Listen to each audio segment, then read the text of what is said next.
Assalamualaikum, welcome back.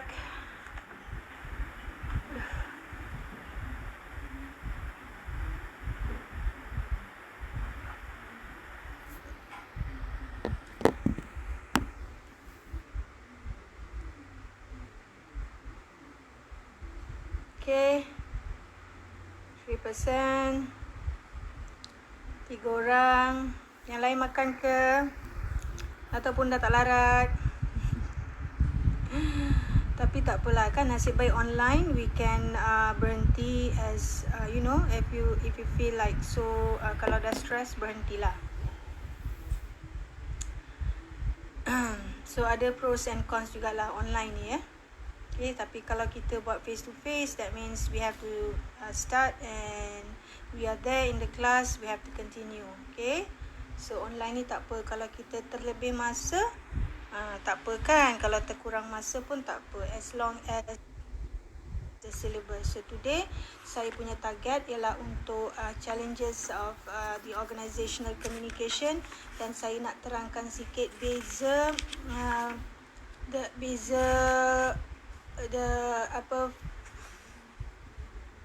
founding dengan contemporary approach in organizational communication. Okay, so Fazira here, Balkish ada kat sini, Muhammad Fadil come back. Lagi siapa ada lagi kat sini?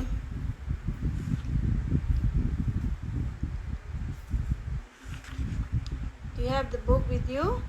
So kita stop tadi dekat mana? Dekat changing demographics ya.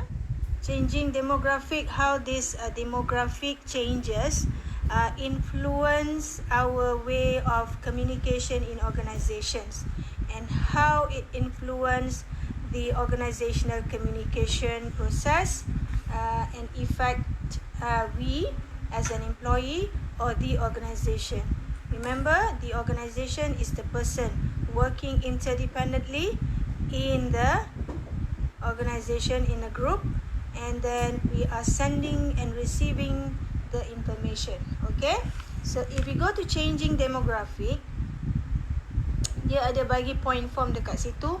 How can we communicate with members of a cultural diverse workforce in ways that respect difference and help achieve difference and help achieve organizational and individual goal. How do members of the sandwich generation cope with the stresses of work and family concern? I am more concerned on the sandwich generation, they call it. Okay, the sandwich generation, we have the XY.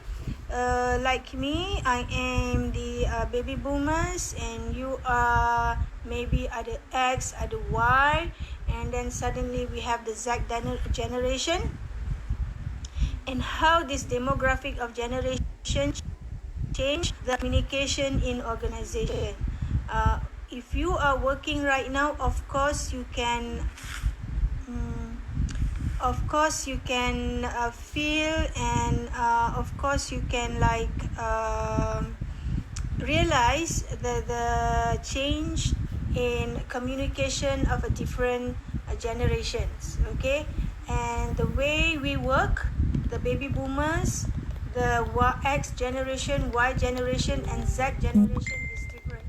Okay, and if you are the X generations, of course you are going to say that lainnya orang yang Y generation or Z millennium ni bekerja, and you can't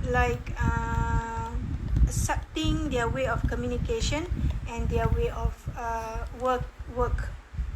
working, yeah. And then dia kata, what are the various communication patterns and needs of individual from different age group? So this is a generation 2. How can we use communication technology to design virtual workplace for employees in a variety of locations? Are you still there? Okay. And then how do we make the tough decisions regarding the role of institutions and government in supporting an aging Malaysian? And what role does communication play in assuring a level of playing field for individuals with disabilities? Okay. Ada di sini ke?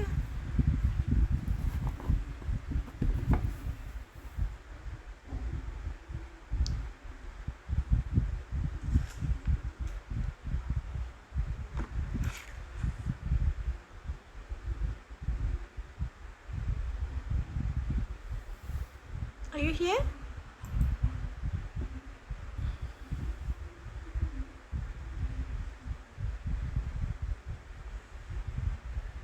Okay, I guess my line yang tak nampak you all ni. Saya rasa you all nampak ya. Hantar saya message di WhatsApp, see whether is it okay or not.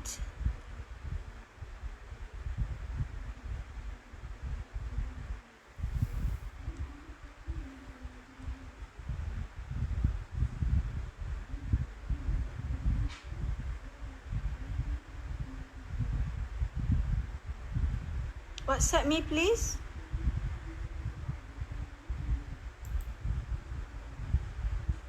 Sebab I don't get any response from you all. Okay. Okay, so saya teruskan ya. Okay, so kita stop dekat mana? TikTok dah ya. Kat sini ya. So, siapa yang tak ada TikTok tu? Ramai ke yang tak ada TikTok? Okay, so you boleh bezakan. Even in the class also, we have different level of what? Different level of generations. Okay, some of you lahir tahun 1991, maybe 1992, 1993, 4, 5 ke? So you are in a different level of generations. And the way, when you look at these different level of generations, did you realize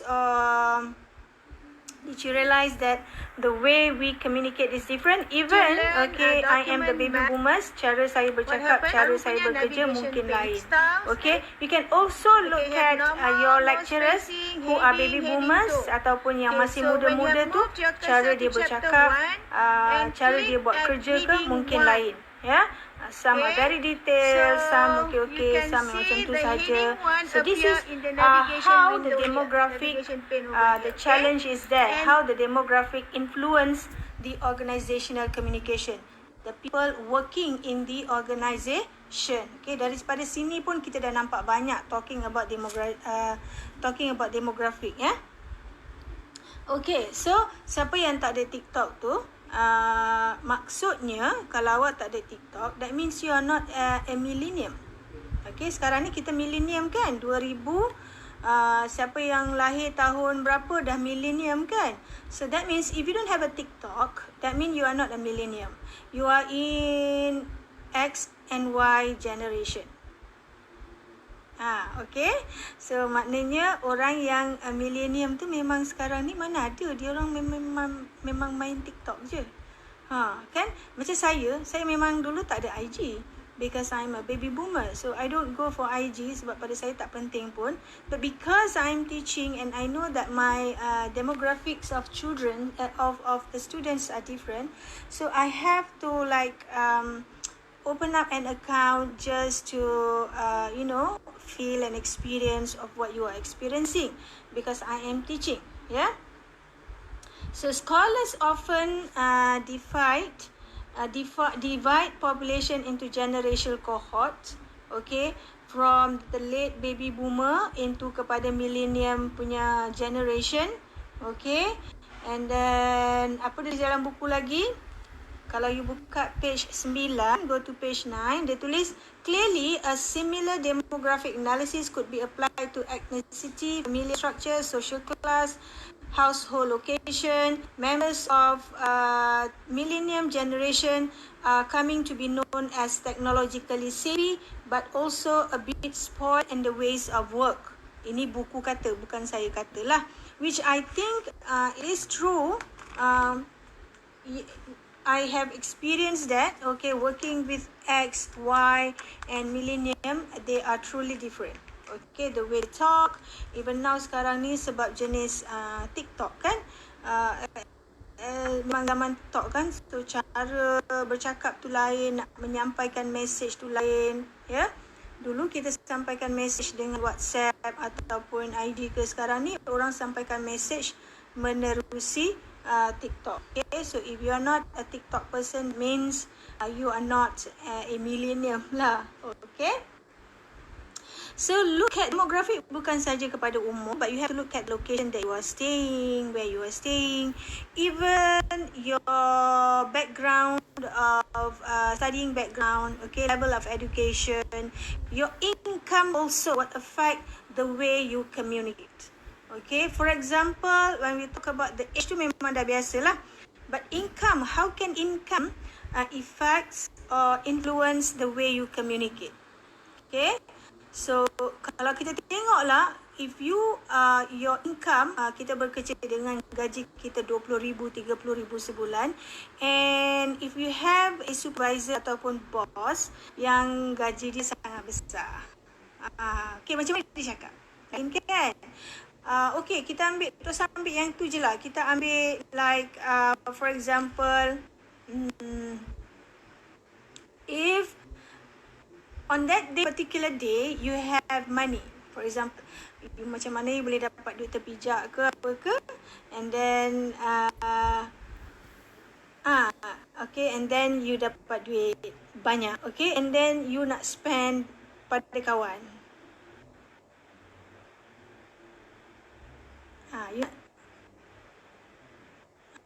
You nak spend pada kawan.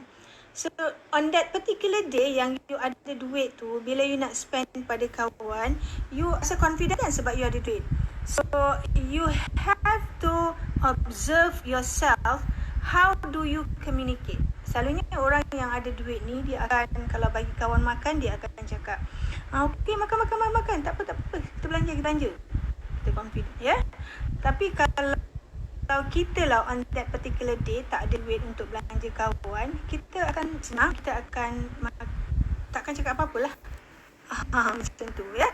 So, even though kalau kita tak ada plan pun untuk belanja orang ke apa ke, tapi because we have a good income and we know that we have money in the bank, so kita akan tak kisah cakap makan je lah apa-apa, tak apa, nanti saya bayar. Okay, this is how people communicate if they have something lah.